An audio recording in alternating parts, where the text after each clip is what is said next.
낮에는 직장인, 퇴근 후에는 SF 소설, 판타지, 로맨스, 백과사전, 그리고 교양 과학서를 쓴 작가로 변신하는 엔잠러입니다. 특히 괴물 이야기에 일가견이 있죠. 우리의 역사, 설화, 옛날 이야기에 묻혀있는 괴물을 찾아내서 세상에 대비시키는 그런 역할을 한다고 볼 수 있을 것 같은데요. 그런데 오늘은 이 괴물을 통해서 과학으로 가는 길잡이가 되어주신다고 합니다. 곽재식 작가와 만나봅니다.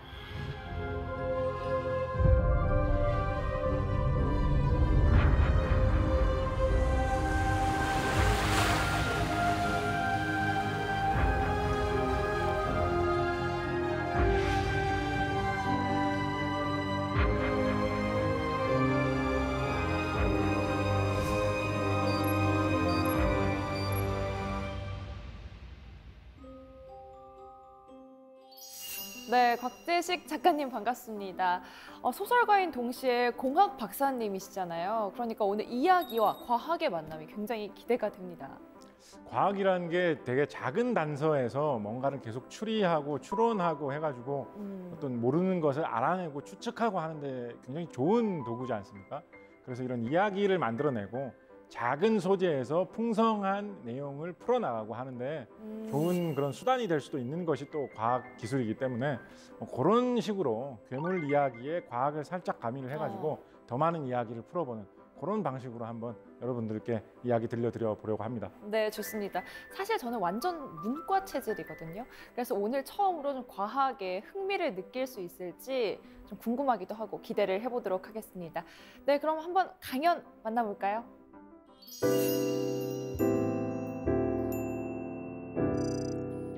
여러분께 한 몇 가지 정도의 괴물과 관련된 이상한 이야기들을 들려드릴 텐데요. 한번 들어보시고 과연 이런 이야기에서 도대체 우리가 얻을 수 있는 게 뭔가, 무슨 생각을 우리가 할 수 있을까 같이 한번 곱씹어 봤으면 좋겠습니다.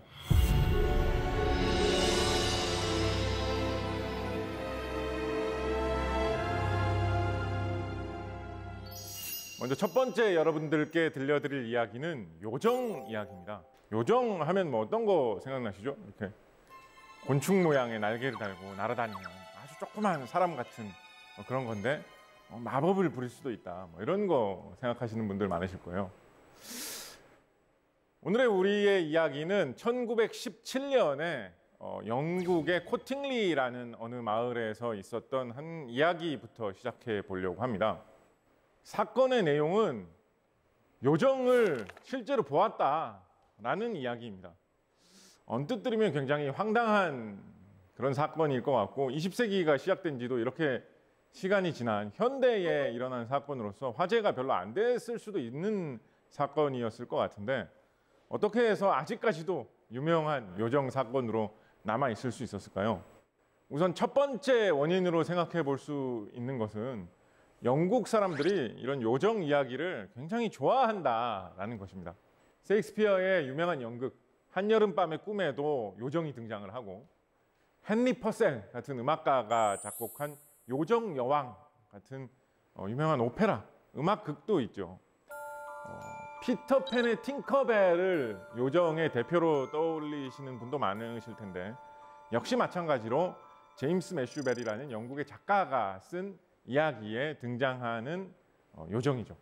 그런 식으로 요정 이야기는 영국 지역에서 굉장히 친숙하고 많은 사람들이 관심을 가질 법한 이야기였습니다. 그렇다고 하더라도 하필이면 1917년에 코팅리 요정 사건이 이렇게까지 큰 사건으로 많은 사람들의 관심을 끌었던 것은 여기에 현대 과학기술의 발전에 따른 한 가지 요소가 더해졌기 때문입니다.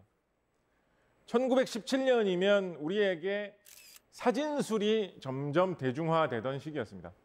그렇다 보니까 사람들이 사진이라는 것을 접하면서 사진만이 갖고 있던 어떤 매력, 신기함에 많이 빠져들던 시기였습니다. 그거 사진도 있어? 사진 가져와봐. 사진에도 이렇게 나와? 그럼 이거 진짜겠네. 사진상으로 봐도 이렇다니 정말 심각하구나. 사진에 나온 것은 진실로 믿는다는 그런 생각이 확산되어 있던 시기였습니다. 1917년 코팅리 요정 사건은 바로 요정이 사진에 찍혀 나왔다라고 해서 굉장히 화제가 되었던 사건이었습니다.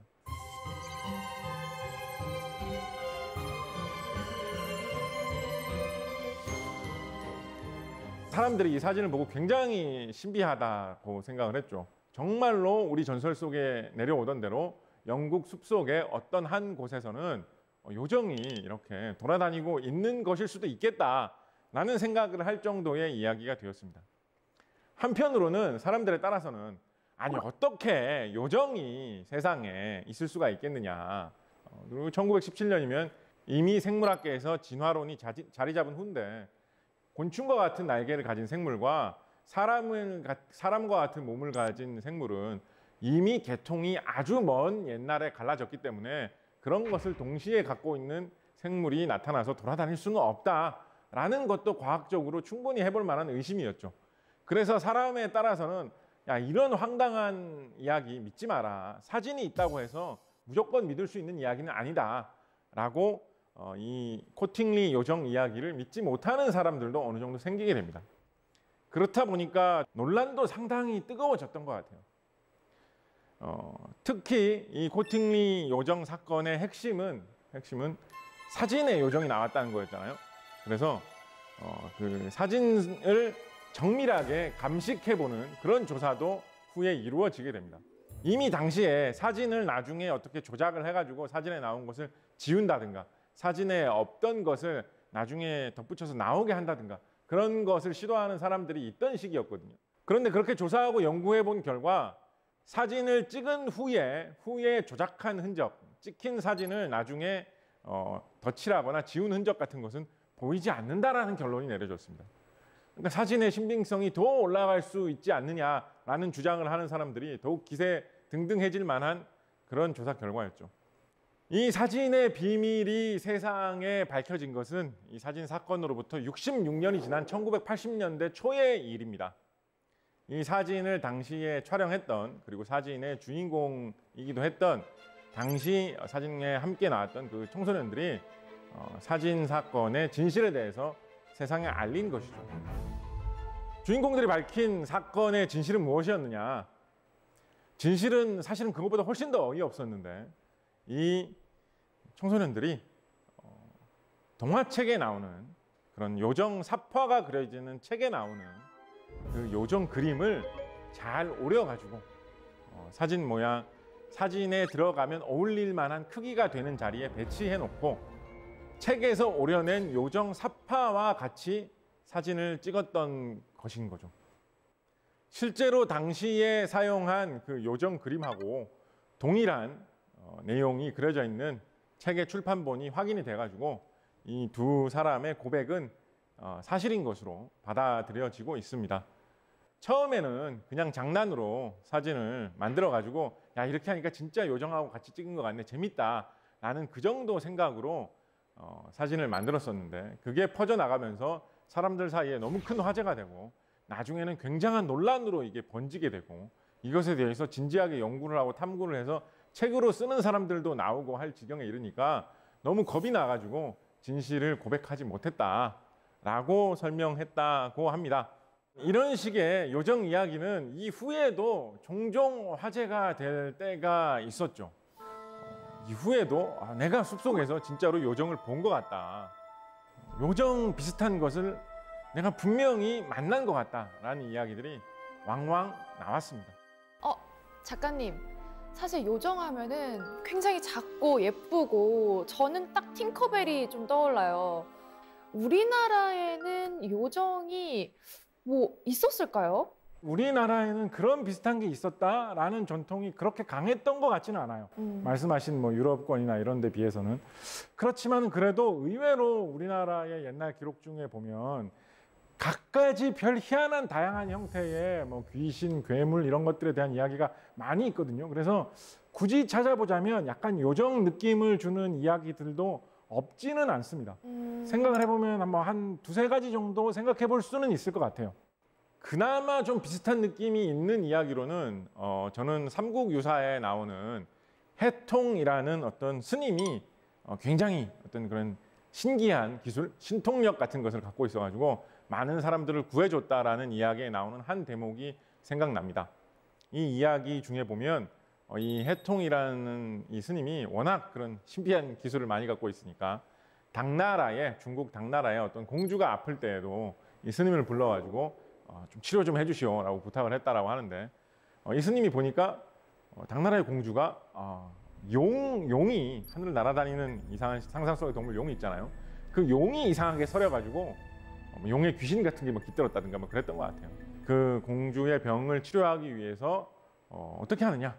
콩을 한 줌을 주워가지고 뭐 이런 신비로운 신통력을 발휘하면서 콩을 쫙 뿌렸더니 콩 중에 흰 콩은 하얀색 갑옷을 입은 병사가 되고 콩 중에 까만 콩은 검은색 갑옷을 입은 병사가 돼가지고 아주 작은 병사였겠죠. 콩이 병에서 병사가 됐으니까 그거를 흑갑신병, 백갑신병 뭐 이런 식으로 기록해서 이야기하고 있는데 콩이 변한 병사들이 공주의 몸에 깃들어 있던 용을 물리쳐줬다. 그러니까 공주의 병이 나았다. 뭐 이런 이야기가 있습니다. 뭔가 이렇게 신비한 힘을 가지고 있고 크기가 작고 이런 면에서 요정 이야기가 조금 비슷한 것 같기는 하죠, 그죠? 요정 이야기하고 좀 더 비슷한 좀 신기한 이야기로는 조선시대의 기재잡기라는 기록에 나오는 또 다른 이야기도 있습니다. 이 이야기는 이순몽이라는 인물이 어느 날 밭에서 일을 하다가 갑자기 이상한 걸 봤다라고 하는데 그런 둥근색 공 모양의 불덩이가 자기 쪽으로 날아다니고 돌아다니는 것 같아가지고 너무 이상해가지고 자세히 살펴봤더니 그 안에 조그마한 사람 모양 같은 게 들어있더라는 거예요. 한 가지 재미있는 것은 그 사람 모양의 모습을 머리가 누른색, 그러니까 황색이고 노란색에 가깝고 눈은 파란색이었다라고 묘사를 하고 있더라고요. 그리고 양손에 뭔가 칼 같은 거를 들고 있었는데 그 칼에 약간 낫 같은 모양의 그런 식의 날이 달려있는 그런 무기 같은 거를 들고 있었다. 그리고 그게 돌아다니면서 뭐 이상한 현상, 예를 들면 뭐 비바람이 불고 번개가 친다라는 듯한 그런 이상한 현상이 생겼는데 이 이순몽 이분은 거기에도 크게 겁먹지 않고 유연하게 대처했다.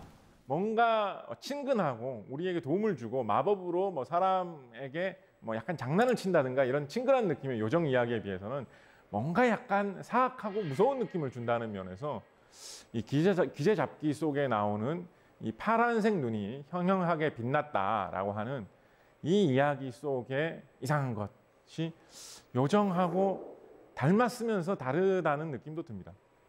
공교롭게도 머리카락이 누른색이었고 눈이 파란색이었다라는 것은 이 유럽의 백인 그 인종의 모습을 나타내는 면하고 좀 겹치는 측면도 있어가지고 뭔가 요정 이야기가 어떻게 흘러 조선에 들어와가지고 이런 이야기가 생겼을까? 뭐 그런 생각도 하게 되는 재밌는 면이 있기는 하죠.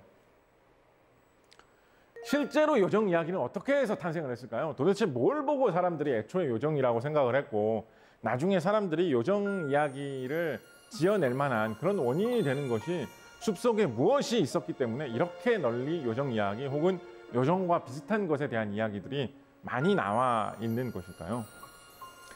일단 곤충과 비슷한 모양으로 날아다니는 것이다 보니까 곤충을 보고 잘못 생각해가지고 요정이라고 생각할 수도 있지 않을까? 그런 생각 해볼 수 있을 것 같습니다. 나방이나 나비 종류 중에는 유독 날개가 굉장히 큰 것들이 있죠.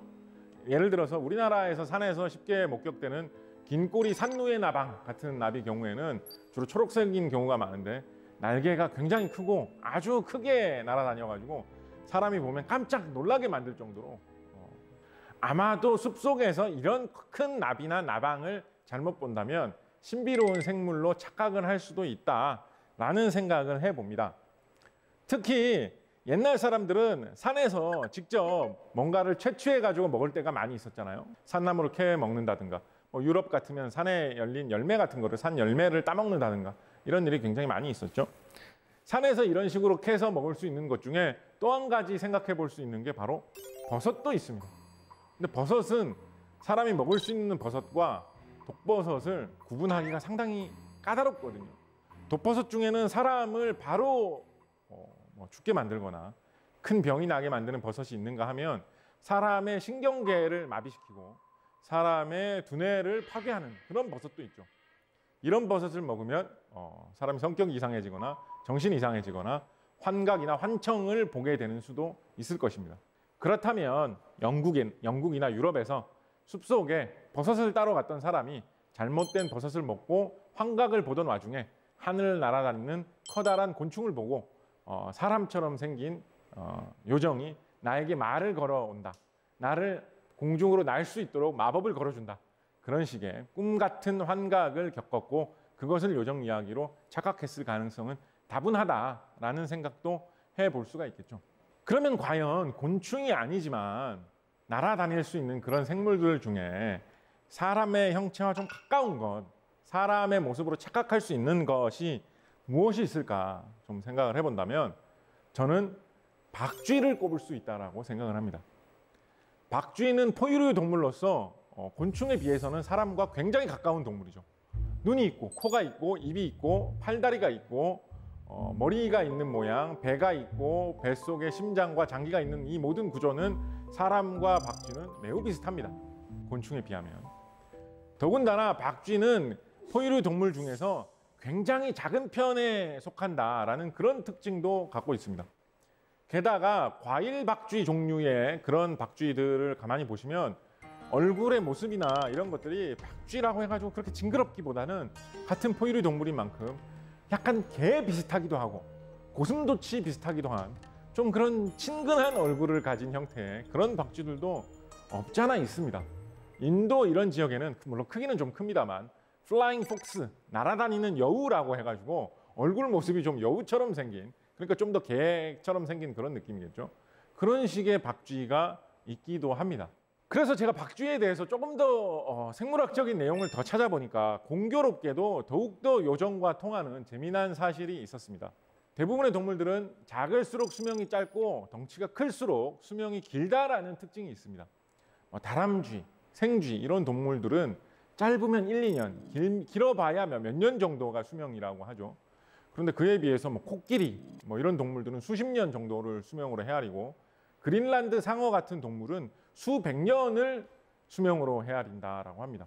박쥐는 아까 말씀드렸던 대로 크기가 굉장히 작다라고 했잖아요. 근데 박쥐는 크기에 비해서 굉장히 오래 사는 이상한 특징을 갖고 있습니다. 박쥐 중에 나이가 40세가 넘은 박쥐가 발견된 것 같다라는 학계 보고도 있었거든요. 조사를 해보니 박쥐는 다른 포유류 동물과 달리 노화에 있어서 굉장히 강한 그런 특이한 특성이 있다라고 합니다. 그러니까 잘만 키운다면 만약에 어떤 병이라든가 외부의 공격, 굶주림 이런 것으로부터 보호를 해주면서 사람처럼 이렇게 잘 먹고 잘 살게 해준다면 늙지 않고 영원히 살 수도 있지 않을까 싶은 동물이 박쥐라는 거죠. 마치 이런 점은 요정과 비슷하지 않습니까? 더군다나 그렇게 오래 살면서 건강하게 지내려고 하다 보니까 박쥐의 몸은 각종 외부 바이러스에 굉장히 강한 그런 이상한 특징을 가지고 있다라는 그런 점도 눈에 띄는 특성입니다. 그래서 박쥐 종류 중에는 별별 희한한 바이러스에 감염되어서 몸속에 그 바이러스를 품고 있어도 쉽게 죽지 않고 그 바이러스를 그냥 몸에 품은 채로 별로 앓지도 않으면서 그대로 그냥 날아다니면서 살아가는 다양한 박쥐들이 보고되어 있죠. 산에서, 동굴에서, 우리나라에도 비교적 흔히 찾을 수 있는 박쥐의 몸속에 사람의 노화를 막을 수 있고 바이러스로부터 우리를 지킬 수 있는 그런 연구 대상이 들어있다라고 하는 것은 굉장히 놀랍고 신기한 이야기죠. 이런 이야기가 전설 속에 내려오는 마법을 부릴 수 있고 늙지도 않는 요정 이야기와 통한다는 점은 뭔가 재미있는 점인 것 같습니다.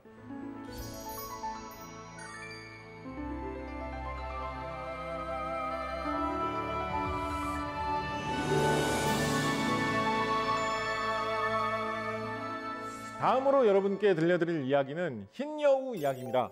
하얀색 여우 이야기를 해보겠다는 거죠. 한국에 예로부터 내려오는 괴물 이야기라고 하면 여러분 구미호 이야기를 생각하시는 분들이 굉장히 많을 거예요. 그런데 제가 괴물에 대해서 이런저런 기록을 찾아보고 조사를 하고 하면서 느낀 거는 뭐냐면 구미호 이야기가 지금 우리에게 굉장히 친숙하고 많이 널리 퍼져 있는데 비해서 옛날 기록 속에는 구미호 이야기가 상당히 드물다라는 것입니다. 18세기 이전의 구미호 이야기는 정말 한두 개 굉장히 손에 꼽을 정도로 기록된 이야기들이 적습니다. 중국의 예로부터 내려오던 고전으로 산해경이라는 책이 있죠. 이 책에는 구미호라는 꼬리 9 달린 여우가 있어가지고 뭐 이상한 뭐 그런 특성을 가지고 있다라는 이런 내용이 기록되어 있는데, 그렇다 보니까 중국에도 구미호라는 것이 예로부터 많이 알려져 있었고, 우리나라에도 구미호라는 게 그런 게 있다. 중국의 산해경이라는 책에 구미호라는 게 나온다라는 사실은 많이 알려져 있었던 것 같습니다. 일본 같은 경우에는 구미호가 굉장히 무서운 그런 악귀, 악당으로 나오는 그런 이야기들이 상당히 많이 유행했던 기록들이 보이거든요. 그에 비해서 조선시대 기록을 보면 구미호 이야기가 나오는 사례라고 해봐야, 예를 들어서 조선왕조실록 이런 데서 구미호 이런 걸로 검색을 해보면 이제 서로 벼슬아치들이 서로 다른 소속의 선비를 비판하는 그런 글에서 저 사람은 정말 나쁜 사람이다, 구미호처럼 나쁜 사람이다라고 그런 식으로 말하자면 어떤 욕을 할 때 쓰는 그런 말 속에서나 단편적으로 등장할 뿐, 구미호에 관한 전설, 이야기는 의외로 굉장히 찾아보기 힘듭니다. 그래서 제 생각에는 19세기 이후에 좀 가까운 시기에 구미호 이야기는 좀 빠르게 퍼져나갔던 것 같고, 어쩌면 이런 일본이나 중국에서 전해진 이야기, 소설들의 영향을 받았을 수도 있는 것 같습니다. 지금처럼 구미호가 우리나라의 대표적인 괴물 이야기로 널리 자리 잡은 것은 아마도 20세기 후에 인쇄매체, 또 텔레비전, 영화 이런 것을 통해서 구미호 이야기가 재밌다, 우리 방송국에서도 구미호 이야기 하나 또 만들어서 보내자, 그런 사이에 불과 몇십 년 사이에 자리 잡은 이야기로 보입니다. 그러면 구미호 이야기 말고 이상한 여우 이야기의 주인공으로 등장할 법한 좀 오래된 이야기는 뭐가 있느냐. 저는 흰 여우 이야기는 굉장히 좀 오래된 편인 것 같다라는 생각을 해봤습니다. 흰 여우 말 그대로 이제 몸이 흰색인 여우인데, 좀 오래된 사례를 꼽아보라면 삼국사기의 서기 148년, 그러니까 지금으로부터 1900년 가까이 전 어떤 내용이 나와 있냐면, 고구려의 차대왕이라고 기록되어 있는 임금님이 사냥을 하러 갔는데 그 앞에 뭐 어떻게 흰색 여우가 이렇게 지나가는 걸 봤다라는 거예요. 그래가지고 사무, 스승사자에 무당이라는 문자를 써가지고, 무당인데 이때는 워낙 옛날이다 보니까 어떤 그런 무당 역할을 하는 사람인데 나라에서 이런 스승으로 삼을 만한 그런 높은 직위에 있는 그런 사람이 있었나 봐요. 그 사람한테 흰 여우를 본 것 같은데 도대체 이게 무슨 징조냐라고 이제 물어봤다는 거예요. 그러니까 이 사람이 뭐라고 이야기를 하냐면, 흰 여우는 굉장히 안 좋은 징조다. 안 좋은 징조고 저주가 내리는 그런 징조인데, 지금 이렇게 흰 여우가 임금님 앞에 지나감으로 인해서 임금님께서 앞으로 무슨 나쁜 일이 생길 것 같다라는 사실을 미리 알고 그거를 대비할 수 있다면 오히려 대비할 수 있는 기회를 주는 것이니까 좋은 징조라고도 생각할 수 있지 않겠습니까? 라고 이 사무가 대답을 했다라고 해요. 지금 여러분 직장 생활 하시면서 높은 상사, 무서운 높으신 분하고 같이 일하시는 분이라면 어떤 느낌으로 일했는지 좀 감이 오실 거예요. 뭔가 되게 안 좋은 이야기를 해야 될 것 같은데 안 좋은 이야기를 그대로 하면 너무 화낼 것 같으니까 말을 좀 돌리고 돌려서 했다라는 그런 느낌이 들죠. 그죠?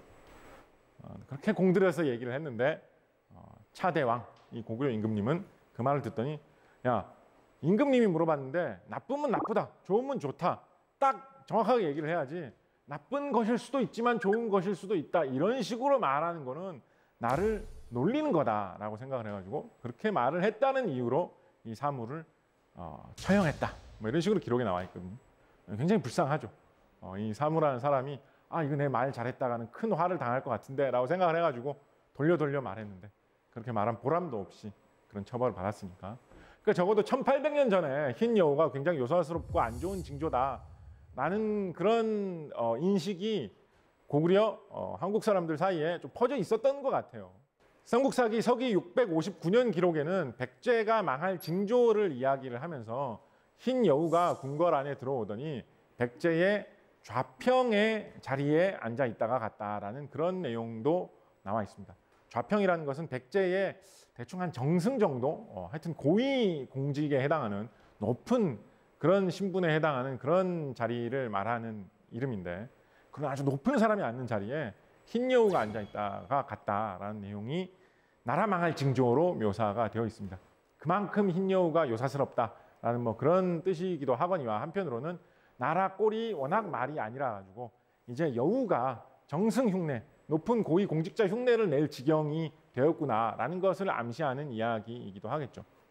사실 동물이 흰색으로 보이는 것은 알비노증이라고 해가지고 가끔가다 색소가 만들어지지 않으면 있을 수 있는 일이죠. 흰 까치가 발견되는 경우도 있고 사람도 알비노증이 있으면 유독 이렇게 온몸이 하얗게 보이는 그런 경우가 있을 수가 있는 거죠. 그래서 크게 이상한 일은 아닌데 우리나라에서는 동물이 흰색이면 뭔가 신령스럽다라는 그런 인식이 있어가지고 대표적으로 제주도 같은 경우에는 제주도 한라산 꼭대기에 있는 그 샘이 백록담이라고 해가지고 흰색 사슴이 노는 샘이다라는 뭐 그런 식으로 흰색 사슴을 굉장히 신성시하는 그런 식의 이름을 붙인 사례도 있었고, 그 외에 흰색 호랑이, 백호가 굉장히 신령스럽다든가, 뱀 중에서는 흰색 뱀, 백사가 굉장히 신령스럽고 귀한 것이다라든가 그런 인식이 있었죠.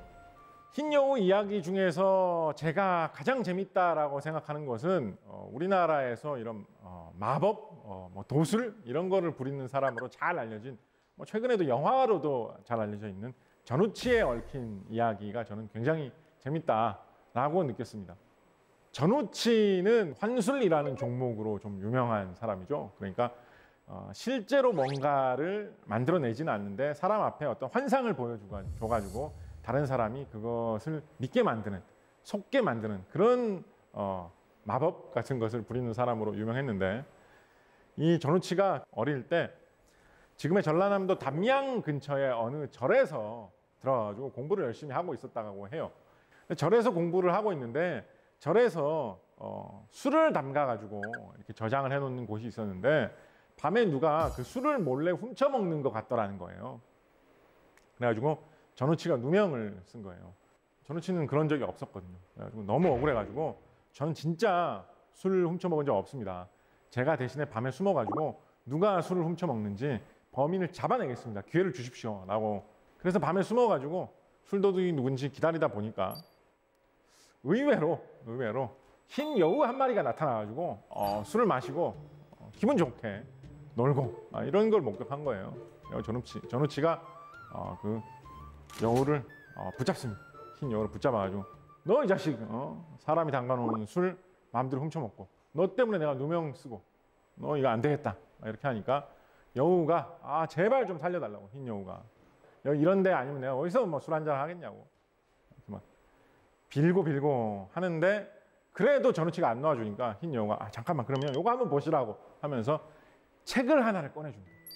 책을 하나 꺼내주는데 그 책에 어떻게 하면 마법을 부릴 수 있는지, 환술을 부려가지고 어떻게 사람의 눈을 속여가지고 이상한 환상을 사람들에게 보여줄 수 있는지 상세하게 설명해 놓은 책이 있었던 거예요. 이 책을 가지시고 나 좀 풀어달라고 보니까 따라하기 쉽고 배우기 쉬울 만한 거에는 점을 찍어가지고 이렇게 표시도 돼 있었던 거예요. 그런 거 위주로 싹 봤겠죠. 진짜 대단한데라고 거기에 정신이 잠깐 팔려 있는데 갑자기 뒤에서 자기 집에 노비가 와가지고 도련님 큰일 났습니다. 지금 아버지가 위독하십니다. 라고 해가지고 뭐라고 아버지가 위독하시다고 그래가지고 놀래가지고 그 노비를 따라가려고 딱 모퉁이를 돌아섰더니 노비가 어디 갔는지 알 수가 없는 거예요. 그래서 뒤돌아봤더니 그 틈을 타서 흰 여우도 도망치고 없었던 거예요. 그러니까 노비가 나타나가지고 아버지가 위독하십니다라고 했던 게 그 흰 여우가 탈출하기 위해서 잠깐 그런 환상을 보여줬던 거죠. 그래서 전우치가 그 책의 전체 내용을 다 습득하지 못했는데 그때 잠깐 기억한 몇 가지 점을 찍어 놓은 그 수법만으로도 전우치가 그런 도술, 환술, 마법의 대가가 되었다라는 것이 조선 후기의 한죽당 서필이라는 책에 나와 있는 이야기입니다.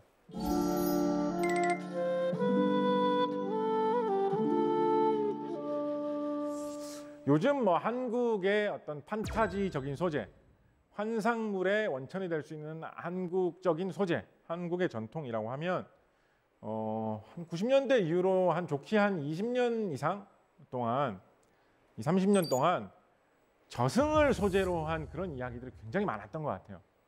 저승에서 온 이승을 돌아다니면서 어떤 마법적인 능력을 가지고 이런 선과 악이 싸운다 귀신이 어떻게 나와가지고 뭘 하는데 그거를 다시 저승으로 돌려보내기 위해서 어떤 그런 놀라운 기술을 가진 누구가 싸운다. 뭐 이런 식의 저승을 소재로 한 이야기가 한국의 전통적인 환상물의 소재로서 최근에 굉장히 많이 유행을 했던 것 같습니다.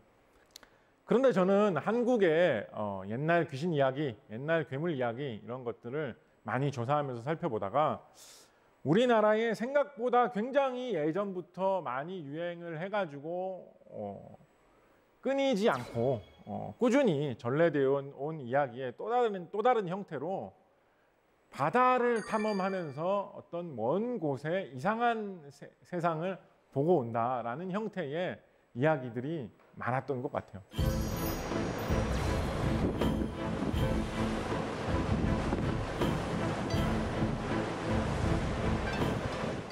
조선 중기를 대표하는 대표적인 이야기책인 어우야담, 유몽인 선생이 쓴 어우야담 같은 경우에는 어떤 식의 이야기가 있냐면 폭풍우 때문에 바다를 오랫동안 떠내려가서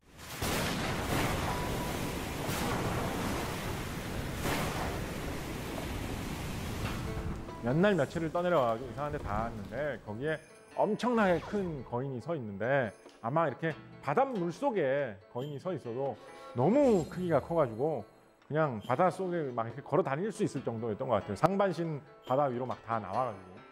근데 그 우뚝 선 모습이 너무 커가지고 하늘을 찌를 듯이 컸다. 이런 식으로 묘사가 돼 있는데 그런데 그 거인이 사람을 막 공격해가지고 사람을 위협하니까 그 배에 타고 있던 사람들이 도끼로 거인이 손을 뻗을 때마다 찍어가지고 겨우겨우 물리치고 벗어나서 탈출했다.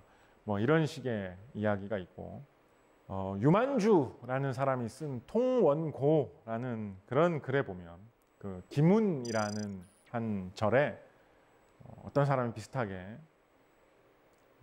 폭풍에 휩쓸려 가지고 어떤 외딴 바다 한가운데 섬에 갔더니 거기에 굉장히 큰 거인이 살고 있었는데 거인이 눈이 하나밖에 없더라. 그런 무서운 괴물 같은 거인이 있었다라는 뭐 그런 식의 이야기도 있습니다. 이런 이야기는 오디세이아 같은 그리스 로마 신화 계통의 이야기에 나오는 유럽권에서 굉장히 유행했던 거인 이야기, 퀴클롭스 이야기 이런 거하고 통하기도 해가지고 좀 신기하기도 하죠. 그리스에서 유행했던 퀴클롭스 이야기가 흘러 전해져서 조선시대에도 비슷하게 유행을 한 걸까라는 생각을 하게 할 정도로 이런 식으로 다양한 거인 이야기들이 여러 시대에 걸쳐서 유행한 바 있습니다. 아마도 이런 이야기의 실체에는 사실은 외국인 공포증이 아니었을까 저는 생각을 합니다. 외국하고 교류가 많지 않던 시기에 옛 사람들이 바다에서 폭풍우 때문에 떠내려 가가지고 언어도 안 통하고 생긴 모습도 다르고 옷을 입고 있는 방식도 다른 이상한 외국 사람들을 갑자기 만났을 때 놀란 거죠. 두려움에 빠지고. 이런 이야기들 중에서 우리나라에서 가장 긴 역사와 전통을 자랑하는 이야기로는 저는 장인국 이야기가 유독 손꼽아 볼 만하다라고 생각을 합니다. 장인국이라는 것은 장인들이 사는 나라라고 해가지고 이제 장인국인 것인데요. 원래는 중국 이야기 책에 나왔던 이야기입니다. 기문 이런 책은 중국 당나라 시대 이전, 그러니까 지금으로부터 한 1200년 전, 그 이전 시기에 나왔던 책인 것 같은데 중국 사람들 입장에서 보면 신라 사람들이 배를 타고 중국으로 계속 온단 말이에요. 그래서 중국 사람들이 보기에는 배를 타고 먼 곳에서 오는 이상한 딴 나라 사람들의 대표가 신라 사람들이었던 거예요. 그래서 이 시대 이야기 중에 보면 신라 사람들이 배를 타고 바다를 돌아다니면서 별별 희한한 이상한 나라들을 돌아다녔다라는 식의 상상력이 가미된 이야기들이 왕왕 있습니다. 장인 이야기도 아마 그런 분위기에서 중국 사람들에게 수집된 이야기 같습니다. 여기는 뭐라고 되어 있냐면 신라의 근처에 어디 외딴 곳에 가면 동쪽으로 좀 묘사가 되어 있는 경우가 많은 것 같아요. 이 장인들이 사는 나라가 있는데 이 장인들은 온몸이 검은 털로 뒤덮여 있고 이빨은 톱니같이 뾰족뾰족하고 손톱은 갈고리처럼 무섭게 생겼다. 그리고 덩치가 엄청나게 크다. 음식을 요리를 해서 먹지 않고 막 잡아가지고 생으로 뜯어먹는 아주 무서운 종족들이다. 그래서 신라 사람들은 이런 종족들이 쳐들어오지 못하도록 철관이라는 거를 지어가지고 거기서 철저하게 신라 병사들이 수비를 하고 있다더라는 게 이 중국 사람들 기록에 남아있는 장인국 이야기입니다. 이 이야기는 신당서라는 중국의 역사책에도 옮겨져서 기록이 됐고요.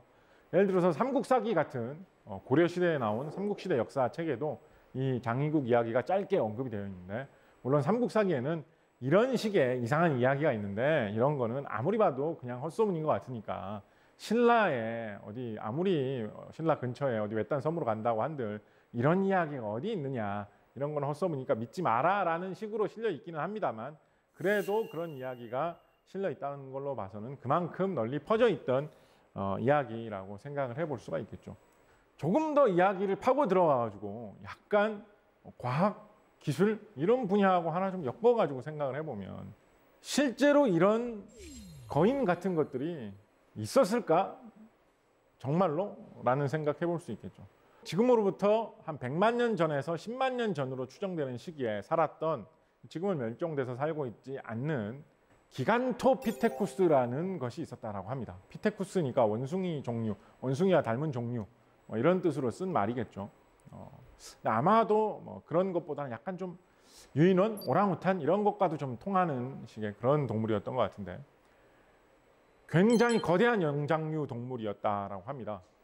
키는 한 3m 정도가 되지 않았을까 추측하고 있었고, 몸무게는 많이 볼 때는 몸무게가 500kg이 넘었을 것이다. 0.5톤 정도가 됐을 것이다. 라고 보고 있기도 합니다. 최근에는 좀 더 정밀하게 조사가 되면서 그렇게 크지는 않았을 것이다 라고 생각하고 있기도 한데, 이 동물의 화석이 발견된 지역이 하필 중국, 베트남 같은 아시아 지역이라고 합니다.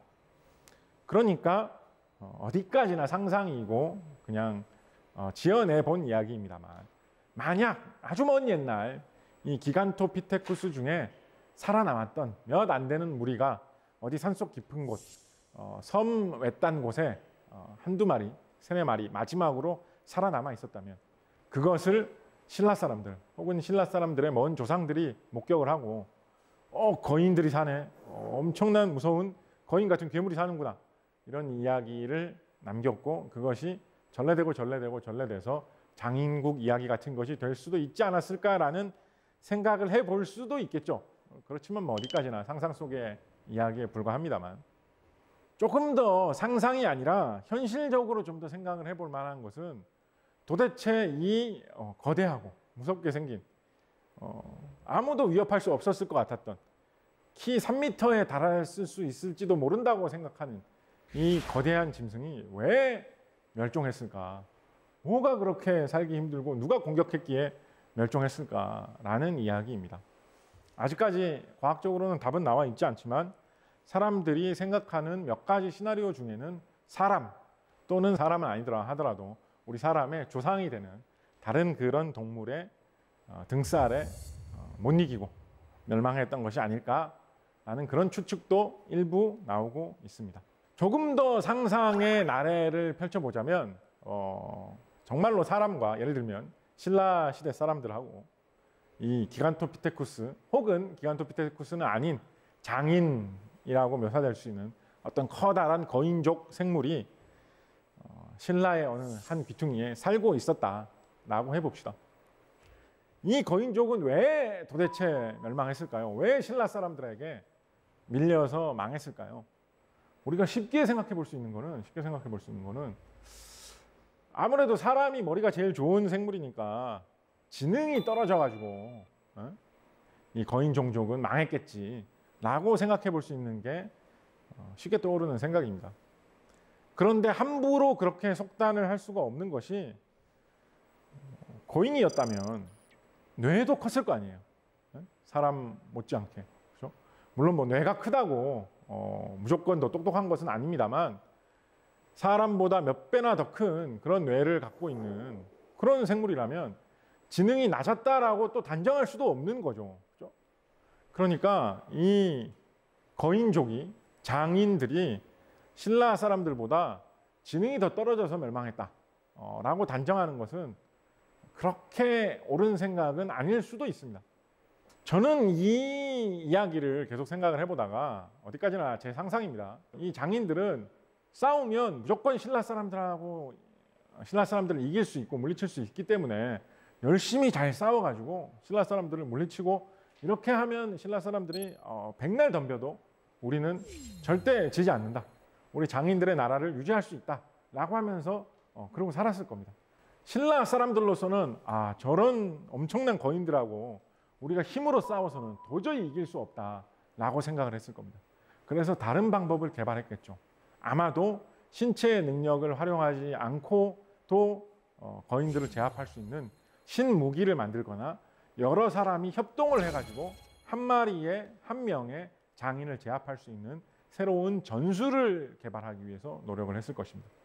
그렇다 보니까 힘이 세고 이빨이 날카로운 것만 믿고 무기를 개발할 필요가 없었으니까 무기를 개발할 생각을 하지 못했던 장인들은 결국은 갖가지 무기를 개발하고 갖가지 전술을 개발하는 신라 사람들을 이길 수 없었을 수밖에 없겠다. 그러다 보면 장인들은 서서히 신라 사람들에게 뒤져서 멸망할 수밖에 없겠다라는 이야기를 상상해 볼 수 있겠죠. 어디까지나 상상입니다.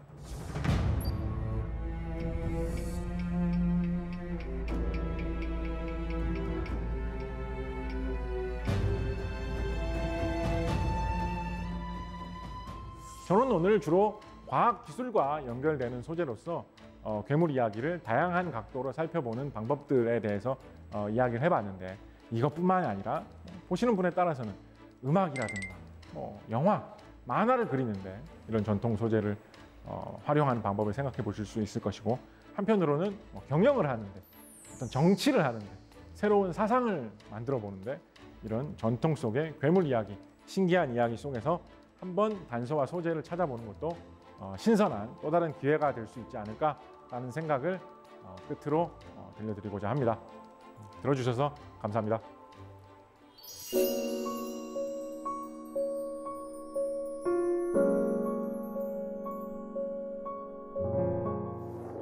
네, 강연 잘 들었습니다. 제가 어릴 때 할아버지한테 옛날 이야기 들었을 때처럼 정말 빠져들어서 강연을 들었는데 이 괴물이라는 문을 통해서 우리가 과학이랑 조금 더 가까워질 수 있는 그런 시간이 되지 않았나 싶어요. 그렇죠. 괴물 이야기하면 종교적인 것 쪽으로 연관시키시는 분들도 많고 또 무서운 이야기고 하니까 어떤 공포, 무서움 이런 쪽으로 연결시키는 경우도 많은데 의외로 이런 과학기술 쪽으로 이야기를 연결시켜서 좀 이렇게 살펴봐도 또 이야기가 다른 각도에서 재미있어지는 그런 측면도 많이 있다는 그런 것도 한번 생각해 보시면 좀 더 생각이 풍부해질 수 있는 그런 계기 될 수 있을 것 같습니다. 네, 좋습니다.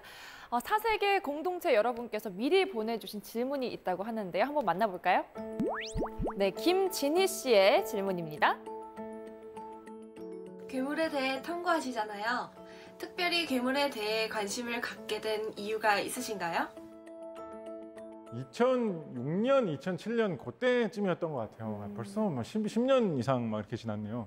그래가지고 옛날 소설 같은 것 중에 좀 이렇게 재밌는 소재가 될 만한 거 없을까라고 생각을 해가지고 옛날 이야기책, 옛날 기록 이런 것들을 좀 찾아가지고 소재를 찾기 위해서 좀 보기 시작했습니다.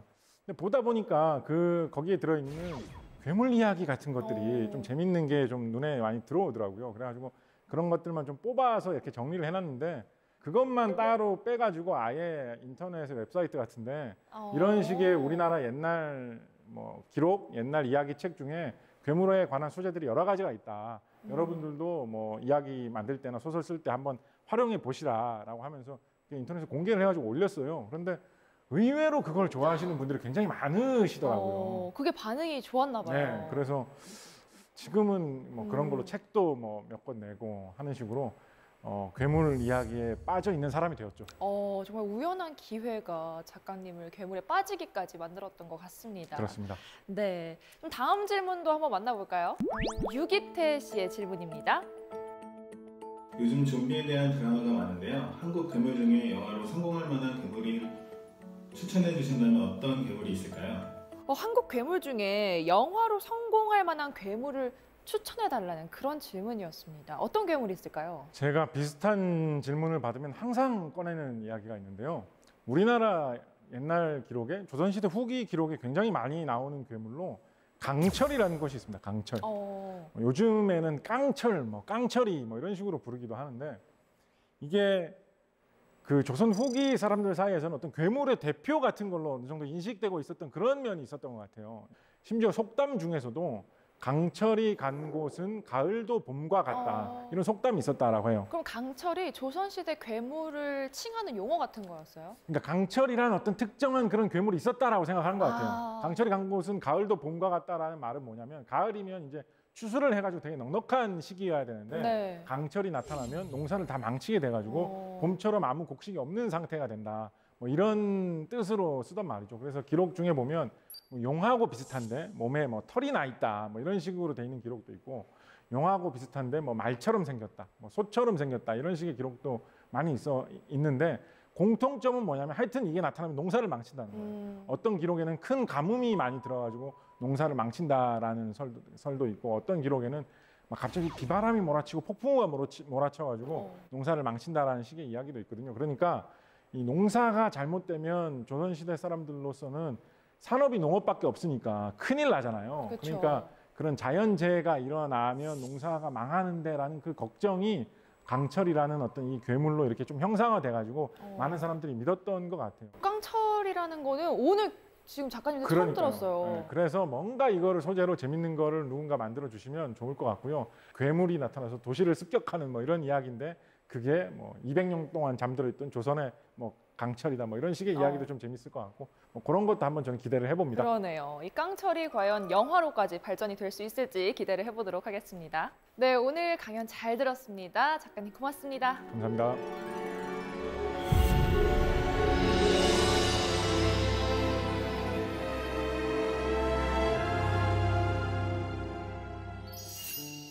약속 시간은 코앞인데 지하철을 놓치거나 버스를 잘못 탔거나 차선 변경을 못해서 엉뚱한 길로 들어섰다면 자신이 한심하기도 하고 짜증도 솟구치죠. 이럴 때 스페인 집시들은 알레그리아라고 외쳤다고 합니다. 스페인어로 환희와 기쁨 그리고 희망을 뜻하는 단어인데요. 삶을 찬미하라라는 의미로 쓰인답니다. 예정에서 벗어나면 그 후에 어떤 일이 일어날지 모르니 그 얼마나 흥미진진한가. 화를 내는 대신에 인생이 주는 또 다른 기회로 생각을 하는 겁니다. 지금 스트레스에 발목이 잡혀 있다면 짜증 대신에 알레그리아라고 외쳐보는 건 어떨까요? 사색의 공동체 씁니다. 저희는 다음 시간에 찾아오겠습니다.